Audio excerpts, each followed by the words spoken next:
আমরা আজ যাচ্ছি হচ্ছে সুন্দরবনের মধ্যে, এবং আমরা এই যে লোকালয় থেকে এখান থেকে আমরা এই যে নৌকা ছেড়ে আমরা সুন্দরবনের মধ্যে কিছুক্ষণের মধ্যে প্রবেশ করব। এই যে এটাই হচ্ছে সুন্দরবন।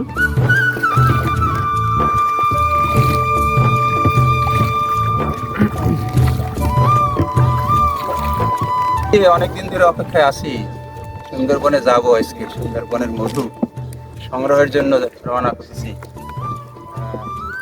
এটা আলাদা মজা, প্রচন্ড রৌদ্র আজকে, তার ভিতরেও সুন্দরবন থেকে ভালো মধু সংগ্রহ করে হলি বাস্কেটের কাস্টমারদের হাতে দেওয়ার উদ্দেশ্যেই আমাদের এই যাত্রা।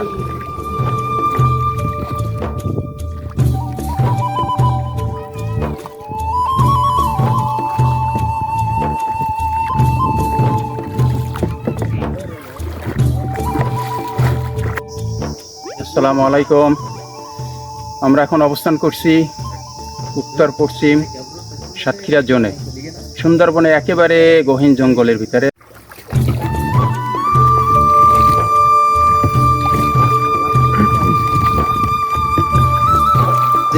সুন্দরবনের পানি যদি কেউ মুখে দেখেন, মানে এটা না মুখে দিলে আসলে বোঝানো যাবে না যে এটা কত লবণ। এবং এই লবণের ভিতরে এই যে সুন্দরী কাঠ, তারপরে গাছ যেটা বলি আর কি আমরা, সুন্দরী গাছ, কেওড়া, গরান এবং বাইন, বিশেষ করে আমরা যেটার জন্য এই করি খলিশা, যে খলিশা ফুলের মধুটাই সুন্দরবনের সবচাইতে সুমিষ্ট এবং সুস্বাদু হয়। তো এই মধুগুলাই আমরা সংগ্রহের জন্য আজকে আসছি।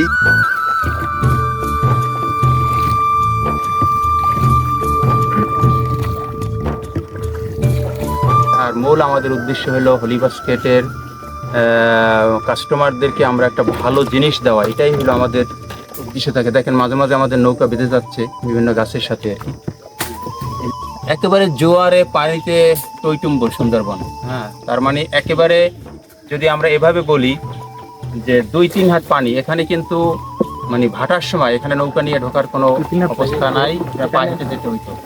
আমরা লাগলে আমরা এমন একটা সময় ঢুকতেছি যেই সময়টায় মানে জোয়ার আর কি, যেটাকে বলে পানির ভিতরে আমরা নৌকা নিয়ে ঢুকতেছি। হলি বাস্কেটের সকল কাস্টমারদের জন্য আর একটা শুভ সংবাদ দিতে চাচ্ছি, সেটা হলো আমরা সুন্দরবন থেকে মাছ সংগ্রহের জন্য একটা পরিকল্পনা হাতে নিয়েছি। হয়তো অল্প কিছুদিনের ভিতরেই আপনাদের হাতে এই সুন্দরবনের ন্যাচারাল কিছু মাছ, এগুলো আপনাদের জন্য আমরা সংগ্রহ করব এবং প্যাকেটজাত করে আপনাদেরকে দেব। আমরা চাচ্ছি আপনাদের হাতে একটা ন্যাচারাল জিনিস, সবসময় এই চেষ্টাটা আমাদের অব্যাহত থাকবে। আপনারা আমাদের জন্য দোয়া করবেন। সবাইকে ধন্যবাদ। আসসালামু আলাইকুম।